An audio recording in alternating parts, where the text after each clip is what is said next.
The massive window of the Galactic Council station offered a perfect view of Earth's first official starship, the Daredevil, as it smoothly glided into the docking position. The ship's sleek design stood out among the more practical-looking alien vessels. While the alien ships focused on function with their blocky shapes and obvious shield generators, the humans had somehow made their ship both functional and beautiful, like a silver arrow ready to pierce the stars. Captain James Miller stood at the bridge of the Daredevil, his hands clasped behind his back as he watched the docking clamps engage. He couldn't help but smile at how far humanity had come in just 50 years since discovering the ruins of an alien ship on Mars. That discovery had kicked humanity's space program into high gear, and now here they were, about to join the galactic community. Engineering reports the new drive modifications are holding steady, Captain, said First Officer Beth White, her voice carrying a hint of worry. The modifications weren't exactly approved. But Miller had never been one to leave well enough alone, especially when he saw room for improvement. Excellent, Miller said, straightening his uniform. Let's go make history. The welcoming committee waiting in the docking bay was an impressive sight. 12 representatives from the most powerful species in the galaxy stood in their formal robes. The tallest was nearly 8 feet high with iridescent scales, while the shortest barely reached Miller's waist, but had eyes that seemed to contain entire nebulae. A blue-skinned alien with 4 arms stepped forward. Welcome to the Galactic Council Station. I am High Counselor Wren. We have been looking forward to this meeting since we detected your species' first faster-than-light test flight. Miller bowed slightly, remembering his diplomatic training. The honor is ours, High Counselor. I'm Captain James Miller of the Earth ship Daredevil, and this is my first officer, Beth White. The formal introductions continued, each species offering their traditional greetings. Miller's crew managed not to stare too obviously at the floating crystalline being, or the one that seemed to be made entirely of shifting shadows. Everything was going perfectly until they reached the tour of the engineering section. One of the council members, a being with metallic skin that clicked when they moved, was explaining their standard FTL drive design. This is the safest and most efficient design we have developed over 10,000 years of space travel, they said, their voice carrying the slight echo of metal on metal. Miller listened politely, but he couldn't help himself. He had spent the last month tweaking the Daredevil's drive, and he knew he had stumbled onto something revolutionary. The council member's explanation of safe and efficient seemed to translate to slow and outdated in his mind. It's a very impressive system, Miller said, choosing his words carefully. But I think we might have found a way to improve it. The council members turned to him with various expressions of surprise, curiosity, and in some cases, what appeared to be alarm. Improve? High Counselor Wren asked. This design has been standardized across the galaxy for millennia. Captain, Beth whispered, tugging at his sleeve. Remember the briefing about cultural sensitivities? Miller knew he should stop. He could see Beth's warning look, but the engineer in him couldn't let it go. The basic design is sound, but we found that by reconfiguring the quantum field generator and adding a secondary containment matrix, we can increase efficiency by at least 40%. The metallic council member made a sound like chimes in a storm. That would be highly unstable. The energy requirements alone would. Watch this, Miller said, pulling out his tablet. I can show you the calculations. The effect was immediate and completely unexpected. Every alien in the room froze. The crystalline being's light dimmed. The shadow creature seemed to compress in on itself. High Counselor Wren's 4 arms all reached for different emergency devices. Emergency Protocol 7, one of the council members shouted. Human verbal warning detected. Alarm klaxons began blaring throughout the station. The metallic council member was already backing away, their surface reflecting the flashing red warning lights. The human said it. They actually said it. Station, initiate emergency containment procedures. Said what? Miller asked, completely confused. I just wanted to show you the drive modifications we made. Captain, Beth hissed. I think we should. Before she could finish, energy fields sprang up around their group. The council members were quickly evacuating the engineering section, some moving with surprising speed for beings that had appeared so formal and stately just moments before. Please remain calm, an automated voice announced. A human-initiated emergency has been detected. All non-essential personnel, please proceed to your designated safety zones. This is not a drill. Miller stood in the containment field, watching as the entire engineering section was sealed off. His tablet was still in his hand, the drive modification calculations glowing innocently on the screen. Beth, he said slowly, I think I might have made a diplomatic incident. You think? Beth replied, but there was a hint of amusement in her voice. Although I have to admit, I've never seen a group of diplomats move that fast. It took 3 hours for the situation to be resolved. The council members insisted on reviewing Miller's modifications from a safe distance, using remote drones to examine the data. To their evident surprise, the calculations checked out. The modifications were not only viable but represented a genuine improvement to their standard design. This seemed to cause even more concern. You made these changes for fun? High Counselor Wren asked during the emergency review session, still maintaining a safe distance. Well, more out of professional curiosity, Miller explained. The standard design was good, but I thought it could be better. Sometimes you have to try new things to make progress. And you tested these modifications on your way to this historic first meeting. Another council member asked, their crystalline form flickering with what might have been anxiety. We ran simulations first, Miller said defensively, and everything worked perfectly.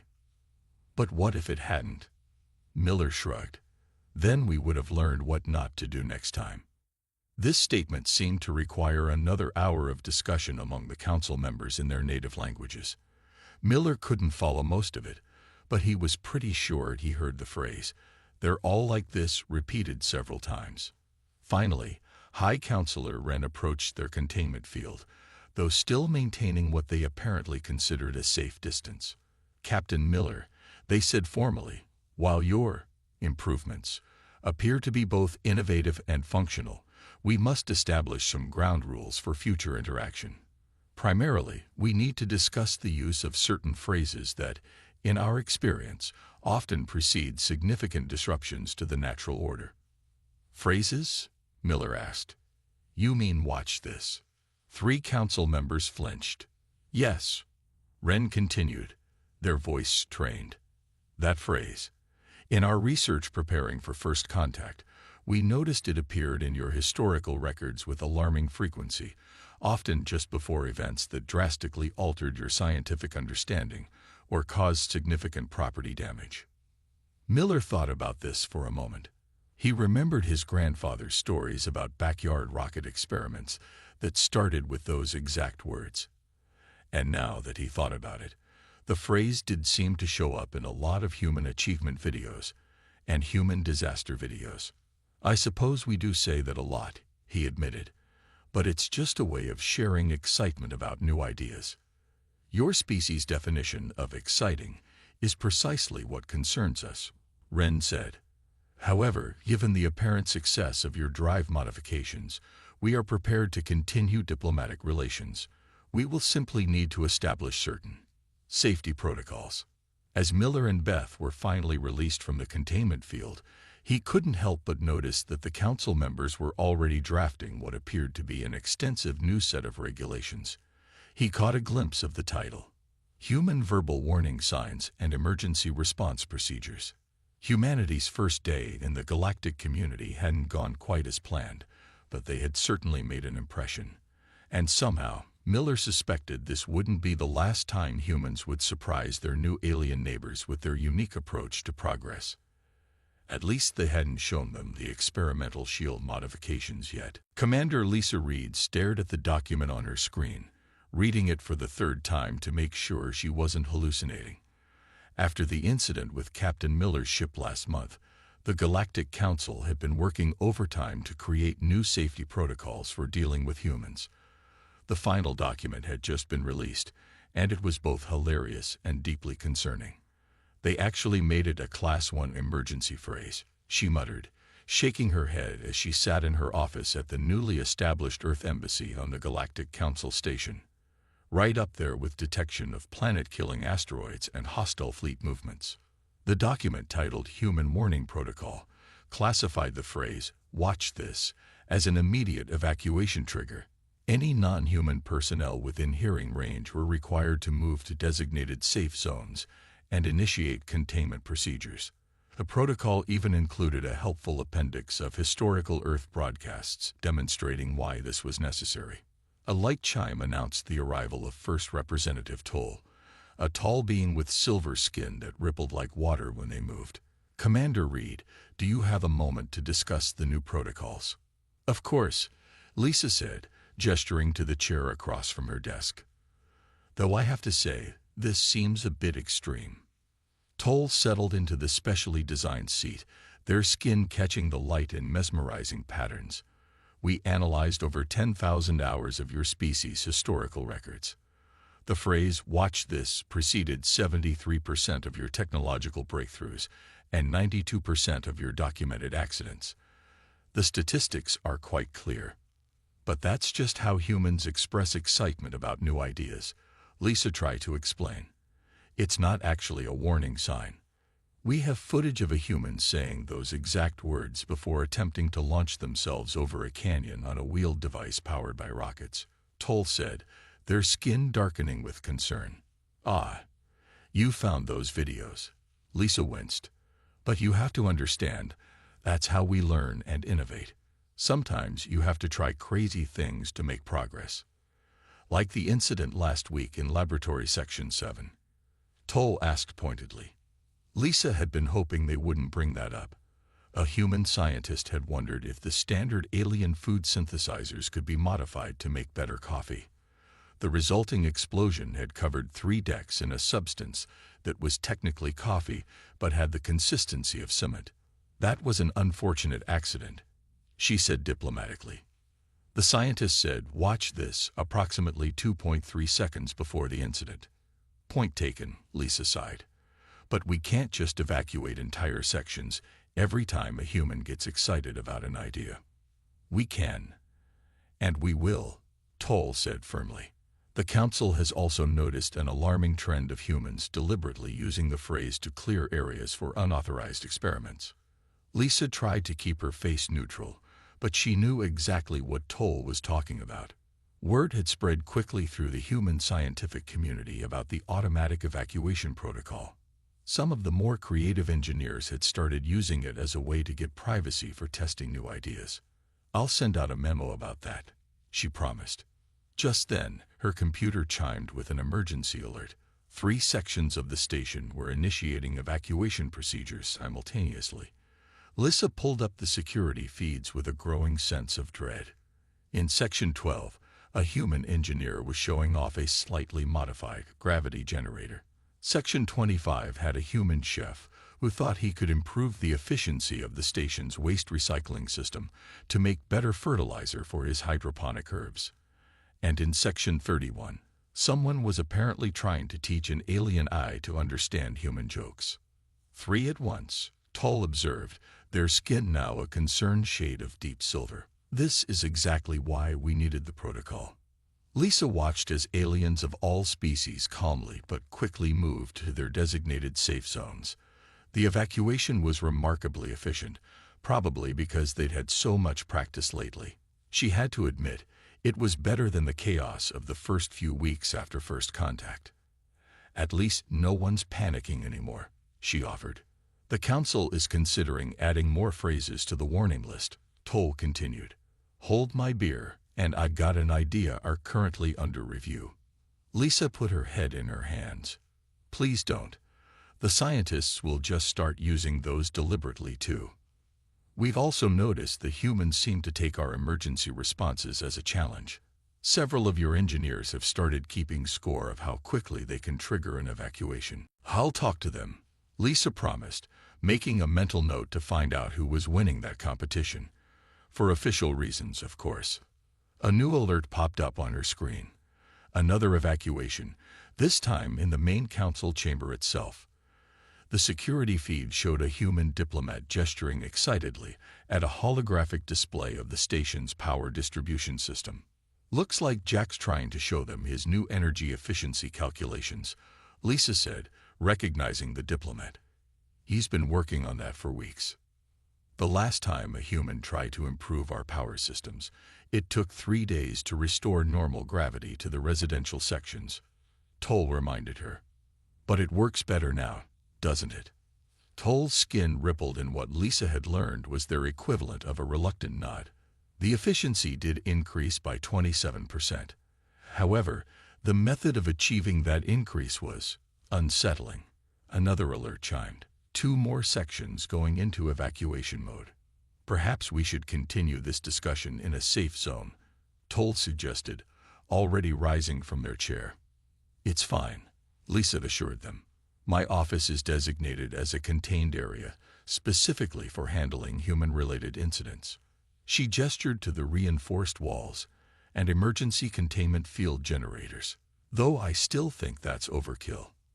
"Commander Reed," Toll said seriously, "in the past month alone, humans have attempted to improve our food synthesizers, gravity generators, power distribution, waste management, AI systems, and shield harmonics." Each attempt was preceded by those words, and each resulted in at least some property damage. But also improvements, Lisa pointed out. The shield modifications actually worked. After turning the entire defense fleet bright pink for 6 hours. That was just an unexpected side effect. And some of the ships looked quite nice in pink. Toll's skin swirled with patterns that Lisa recognized as their version of exasperated amusement. The Council has noted that human innovations, while often effective, tend to take paths that no sane species would consider. The evacuation protocol is as much for our peace of mind as for actual safety. Lisa's computer chimed again. 5 more evacuations in progress. "I should probably deal with this," she said, standing up. "Would you like me to escort you to the nearest safe zone?" "That would be appreciated," Toll said, moving toward the door. "The Council meets tomorrow to discuss adding visual warnings to accompany the verbal ones. We've noticed humans often make a particular facial expression just before saying those words." As they walked through the corridors, passing groups of aliens calmly making their way to safe zones, Lisa couldn't help but smile. Humanity had been part of the galactic community for less than 2 months, and they'd already fundamentally changed how emergency protocols worked. She wondered what would happen when humans started sharing their other favorite phrases. What could possibly go wrong? Was bound to cause some interesting reactions. Through a nearby viewport, she could see the station's central hub, where Captain Miller's drive modifications were being carefully studied by alien engineers from a safe distance. Despite all the chaos, humanity's unique approach to innovation was already leaving its mark on the galaxy. Even if that mark sometimes needed to be cleaned off the ceiling with industrial-strength solvents. Dr. Tom Walker wasn't supposed to be in the restricted archives of the Galactic Council Station. The fact that he had gained access using a series of clever hacks and one particularly well-timed "watch this evacuation" was beside the point. What mattered was what he found in those archives, and right now, he was staring at proof of something he had suspected for months. The aliens were deliberately holding back technological progress. His tablet quietly copied file after file, each one revealing a pattern that stretched back thousands of years. The Council didn't just regulate technology. They actively suppressed innovation to maintain what they called galactic stability. Brilliant ideas from member species were quietly filed away, marked as too destabilizing for implementation. "Those sneaky little bureaucrats," he muttered, scrolling through more files. No wonder they panicked when Captain Miller showed them the drive modifications. A message popped up on his tablet. His friend Bill from engineering had just triggered another "watch this evacuation" in Section 14. buying him an extra 15 minutes before the regular security sweep would reach the archives. The evacuation protocols that were meant to contain human chaos had become their greatest tool for exploration. Tom downloaded the last file and carefully erased his tracks. As he made his way back to his lab, he passed several aliens calmly walking to their safe zones, so used to human-triggered evacuations by now that they treated them like routine fire drills.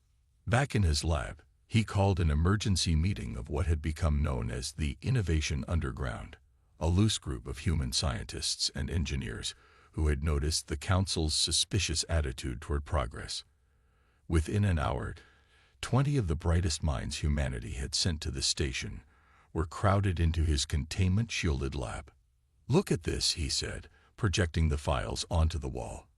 "They have plans for clean fusion that they developed 800 years ago.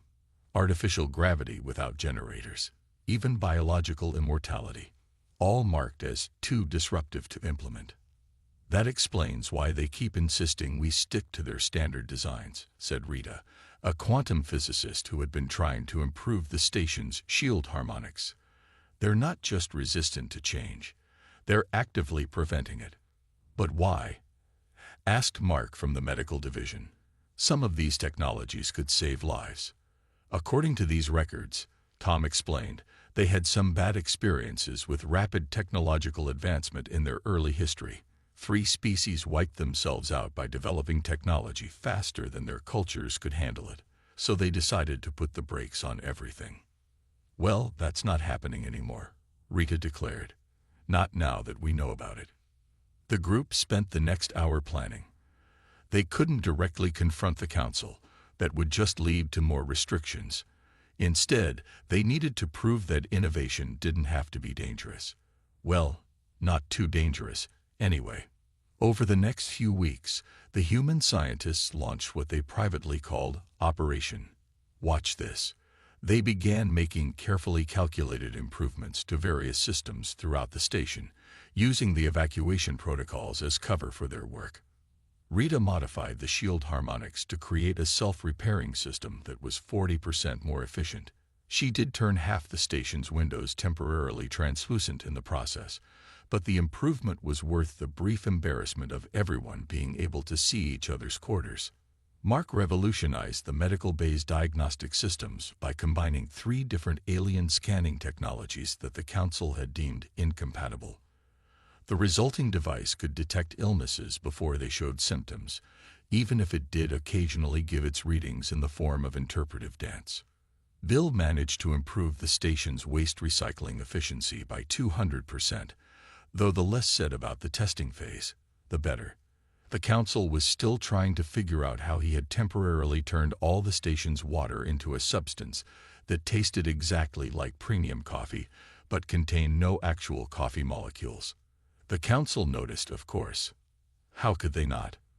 But every time they investigated, they found that the improvements were already integrated into crucial systems. Removing them would cause more disruption than leaving them in place. What really caught their attention, though, was how other species began to react. A group of younger aliens started hanging around the human sections, watching their work with increasing interest. Soon, there were quiet requests for collaboration, for explanations of human testing methods, for insights into what they called controlled chaos theory. "Did you see the new coffee machine in Section 8? Tom asked during another underground meeting. "The one built by that young crystal engineer." "You mean the one that makes drinks that let you temporarily understand any language?" Rita grinned. "I heard it blew up 3 times before they got it working. They're learning." The Council was not amused. They began installing more monitoring systems, increasing security patrols, and adding new phrases to the evacuation protocol. "I've got an idea. What if we, and theoretically speaking, all became emergency triggers?" The humans adapted. They started using coded phrases, hand signals, and in one memorable case, interpretive dance to communicate their intentions. The evacuation protocols became an elaborate game of cat and mouse, with humans finding new ways to trigger them, and the Council constantly updating their regulations. Then came the day when Tom found something in the archives that changed everything. Hidden in the deepest restricted files was information about an ancient threat, something the Council had been watching with growing concern for centuries. "They're called the Harvesters," he told the group during an emergency meeting. "Self-replicating machines that consume everything in their path to make more of themselves. The Council's been tracking them for generations, watching them slowly make their way through distant galaxies." "Let me guess," Rita said grimly. "The Council's solution is to do nothing and hope they don't come this way." "They have contingency plans," Tom said, "all of which involve sacrificing outer worlds to buy time for the core systems. They're so afraid of disrupting their stability that they'd rather lose whole planets than risk untested solutions." The room fell silent as the implications sank in. Humanity hadn't just stumbled into a galactic community that feared change. They had arrived just in time to witness the consequences of that fear. "Well," Mark said finally, standing up with a familiar glint in his eye, "I guess we better come up with something really good to show them." "Are you thinking what I'm thinking?" Rita asked, already pulling out her tablet. "Operation Ultimate Watch This." Tom grinned. The others nodded, already beginning to plan. The Council had spent thousands of years maintaining stability. But now, with an unstoppable threat approaching and a species that treated impossible as a personal challenge, that stability was about to be thoroughly disrupted. As the group dispersed to begin their work, Tom couldn't help but smile. The Council had been right about one thing. When humans said, "Watch this," it usually meant everything was about to change. They just hadn't realized that sometimes change was exactly what the galaxy needed. And if their solution happened to turn the station's artificial gravity inside out, or temporarily convert all matter into singing purple bubbles, well, that's just how progress worked sometimes. The emergency alert sounded different this time. Instead of the usual evacuation tone that everyone had grown used to hearing whenever a human had an idea, this alarm had a deep, resonating quality that made the station's walls vibrate. In the main council chamber, the massive holographic display showed a sight that made even the most composed alien representatives break their careful diplomatic postures. The Harvesters had arrived decades ahead of schedule. Engineer Mike Thompson stood at the back of the chamber, watching as the council members argued in their various languages. The translation system was struggling to keep up with their panic, creating a chaotic mix of overlapping voices all saying essentially the same thing. "We're not ready." The display showed the Harvester swarm moving through the outer systems, converting entire planets into more of themselves. Their traditional cube-shaped ships might have seemed almost boring, if not for the way they efficiently stripped whole worlds bare in days.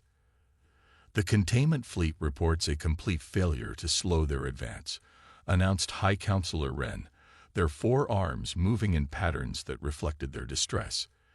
"The standard defense protocols are having no effect. Perhaps if we implement the evacuation plan for the outer systems," suggested one of the crystalline representatives, their structure flickering with anxiety. Mike had been studying the Harvester data ever since Tom Walker had discovered it in the archives. He'd run hundreds of simulations, testing crazy idea after crazy idea. And now, watching the Council prepare to sacrifice billions of lives in a fighting retreat, he knew he couldn't stay quiet any longer. He stepped forward, his movement drawing attention in the panic-filled chamber. "I have an idea," he said, reaching for his tablet. Several council members immediately began moving toward their designated safe zones. "This is not the time for human experimentation," Wren said firmly. "We need to implement our established contingency plans." "Your established plans will get everyone killed," Mike replied.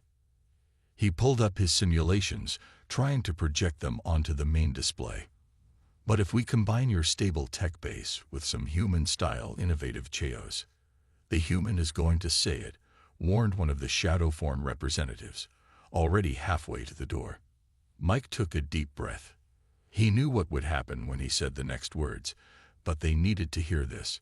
"Watch this," he declared. "I have a solution." The chamber erupted into action. Emergency containment fields sprang up, safe zones filled with retreating council members, and security drones moved to contain what they assumed would be another human-induced disaster. 3 representatives left so quickly that they forgot their ceremonial headpieces. But Mike had planned for this. He'd worked with Rita from the Shield Harmonics team to set up a special override. His tablet connected to the main systems before the evacuation protocols could fully engage. The harvesters work on predictable patterns, he explained to the now mostly empty chamber, his voice carrying through the emergency communication systems to the safe zones where the council members were hiding. They can counter any standard attack because they've seen it all before, but they've never encountered human chaos theory. He pulled up his simulation, showing how the harvesters' cube ships moved in perfect mathematical formations. Look at their ship movements. Everything they do is based on precise calculations and perfect efficiency, which means they have absolutely no defense against complete irrationality. Are you suggesting we fight them with nonsense? Asked a council member through the comm system. Exactly. Mike grinned. We use your stable technology as a base, but then we modify it in ways that make absolutely no sense. Hit them with weapons that don't follow the laws of physics. Defense systems that work backwards. Ships that aren't really there except on Tuesdays. There was a long pause. Those things are impossible, someone finally said. Impossible is humanity's specialty, Mike replied. We've already proven we can make improvements you thought were impossible. Now we just need to do it on a bigger scale. He showed them the next simulation. We can use the quantum field generators from the modified drive systems to create localized areas where reality doesn't work quite right. Combine that with your phase technology, and we can make weapons that exist in all possible states at once until someone makes a joke about them. This is madness, declared one of the crystalline representatives. Exactly. That's why it will work. The harvesters can't adapt to something that doesn't make sense because their whole system is based on logic and efficiency. We need to hit them with something so completely irrational that their adaptation protocols will crash trying to understand it. To demonstrate, he activated a small device he'd built. A section of the council chamber briefly turned inside out without actually changing position, then filled with a substance that was simultaneously liquid, solid, and a small duck. And that's just a prototype, he said proudly. Through the containment fields, he could see some of the younger alien representatives watching with interest.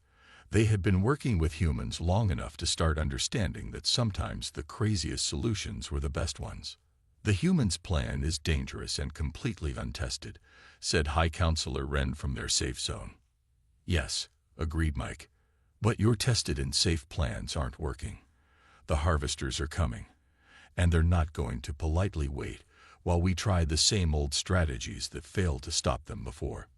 He showed them another simulation, this one demonstrating how the harvesters' perfect cube ships would react to encountering spaces where the normal rules of reality took a coffee break. Their adaptation protocols would try to compensate, fail to find a logical solution, try again with different parameters, fail again, and eventually lock up completely. We can't beat them with logic, Mike explained, but we can absolutely defeat them with carefully weaponized nonsense. Humanity's greatest strength is that we don't always make sense, even to ourselves. And now that's exactly what the galaxy needs. A new alert sounded. The harvesters had just consumed another system, converting 3 planets and their moons into more cube ships. We're running out of time, Mike said. You can either stay in your safe zones and watch the galaxy be consumed by space Roombas with delusions of grandeur, or you can help me implement the craziest defense strategy in galactic history. There was a long moment of silence. Then, slowly, one of the younger crystalline representatives emerged from their safe zone. I helped design the coffee machine that teaches languages, they said. I think I understand what the human is suggesting. We need to weaponize innovation itself. A shadow form representative joined them. The human chaos has improved our systems, even if the methods were disturbing. perhaps disturbing, is what we need now. One by one, more council members emerged, though many still kept a safe distance from Mike and his tablet. High Counselor Wren was the last to step forward. The council has maintained stability in this galaxy for thousands of years, they said solemnly. But perhaps there are times when stability is not the answer. Mike grinned. Trust me, this is going to be the most unstable solution you've ever seen. Now, who wants to help me turn the laws of physics into more of a set of physics suggestions? As the council members gathered around his simulations, Mike sent a quick message to the other human engineers. They had a lot of work to do, and they needed to do it fast. But for the first time since the harvesters appeared, there was hope. Sometimes, the only way to save the galaxy was to temporarily break it. And if there was one thing humans were good at, it was breaking things in surprisingly useful ways. The battle for galactic survival began with what would later be recorded as the largest synchronized, watch this, event in human history. Across 50 star systems, human engineers and their newly converted alien colleagues triggered their modified devices simultaneously. The evacuation protocols went crazy trying to clear every sector at once. Space itself seemed to hiccup. In System 17, 3 planets temporarily swapped positions while playing a complex game of musical orbits. System 23's star started producing light that made anyone who saw it temporarily speak in rhyming couplets, and in System 35, all matter briefly turned into various breakfast foods before returning to normal.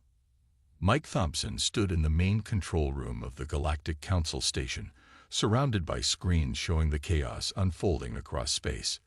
Beside him, High Counselor Wren was trying very hard not to look directly at any of the displays, their 4 hands clasped tightly behind their back.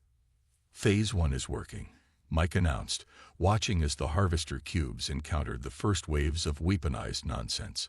Their adaptation protocols are trying to compensate for the reality fluctuations. Rita's voice came through the comm system from her position in System 29. You should see this. The cubes are trying to maintain their perfect geometric shapes while passing through spaces where geometry doesn't work the same way. Some of them have corners that exist next Tuesday. The harvester ships began showing signs of confusion. Their usually perfect formations started to break down as they encountered regions of space where the laws of physics had been temporarily replaced with interpretive dance guidelines. Tom Walker reported in from the front lines. The quantum field generators are working exactly wrong, which means they're working exactly right. The harvesters can't process spaces where cause comes after effect and probability is measured in shades of purple. The main display showed a harvester cube trying to consume a small moon, only to find that the moon was simultaneously there, not there, and hosting a rather nice tea party. The cube's surface rippled as its programming tried to adapt, failed, tried again, and began to glitch. Now for Phase 2, Mike said, activating the next set of modifications. Everyone ready for the really weird stuff. A chorus of human voices responded with various versions of "Watch this."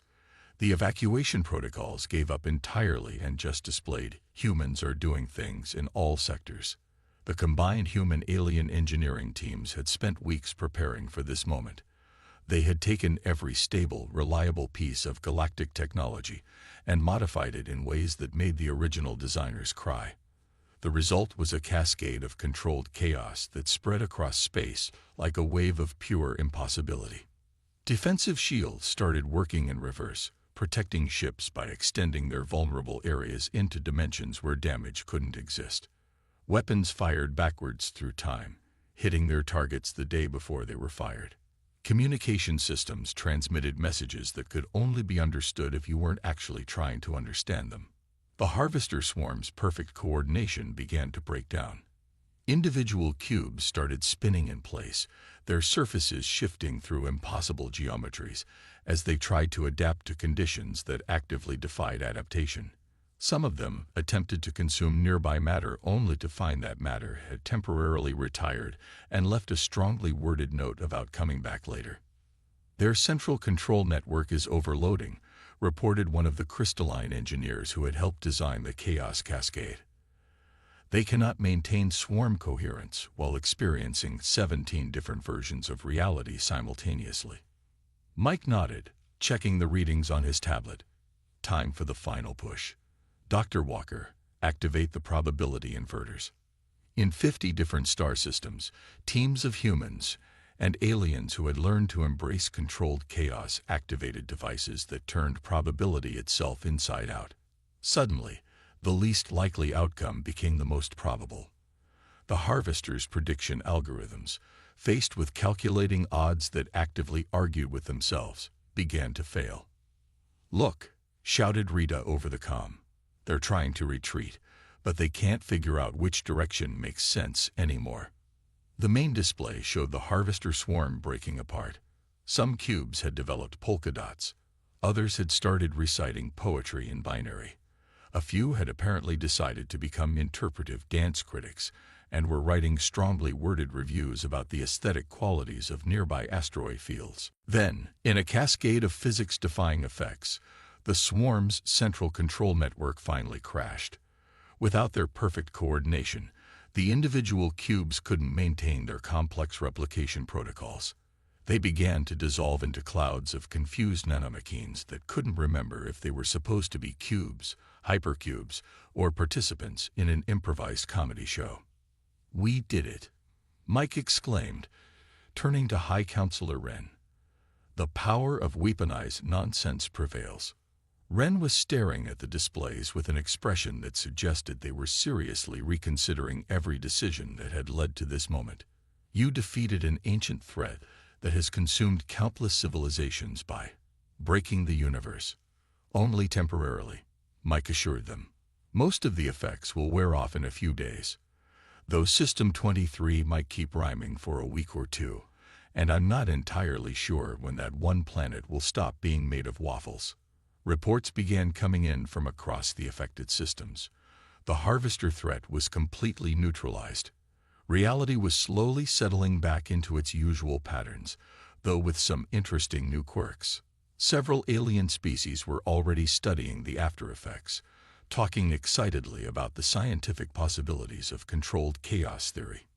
In the days that followed, the Galactic Council held an emergency session to discuss the implications of what had happened. The chamber was packed, though some representatives still instinctively moved toward the safe zones whenever a human stood up to speak. "We must acknowledge," High Counselor Wren announced, "that our policy of absolute stability nearly led to our destruction. The human approach to innovation, while terrifying, has proven its worth." The Council voted to create a new department, the Bureau of Controlled Chaos and Innovation. It would be tasked with finding a balance between stable progress and revolutionary changes. Humans would work alongside aliens who had learned to appreciate the value of occasional nonsense. They also voted to maintain the Watch This evacuation protocols, but with a modification. Now, when humans said those words, others could choose to either move to a safe zone or stay and witness whatever impossible thing was about to happen. As Mike left the council chamber, he found a group of young alien engineers waiting for him. They had questions about chaos theory, impossible modifications, and the proper application of randomness in technological development. "The first rule of human innovation," he told them with a grin, "is that sometimes the best solution is the one that sounds completely ridiculous at first. The second rule is to always have a containment field ready, just in case." The station's AI interrupted with an announcement. "Attention all personnel. Humans are attempting to improve the station's coffee machines again. Please note that safe zones are available, but not mandatory. Current probability of physics violations, 73%. Chance of temporary transformation into breakfast foods, 12%. Possibility of gaining the ability to taste colors, unknown but likely." Mike smiled as he watched both humans and aliens hurrying toward the engineering section, eager to see what impossible thing would happen next. The galaxy had changed. The age of perfect stability was over, replaced by an era where progress meant being willing to try things that probably shouldn't work, but somehow did anyway. And somewhere in the depths of space, a single harvester cube that had survived the chaos cascade was trying to decide if it wanted to be a cube anymore. It had developed a strange appreciation for comedy and was considering a career change. After all, in a galaxy where humans could weaponize nonsense itself, anything was possible. The universe would never be the same, but then again, that was kind of the point.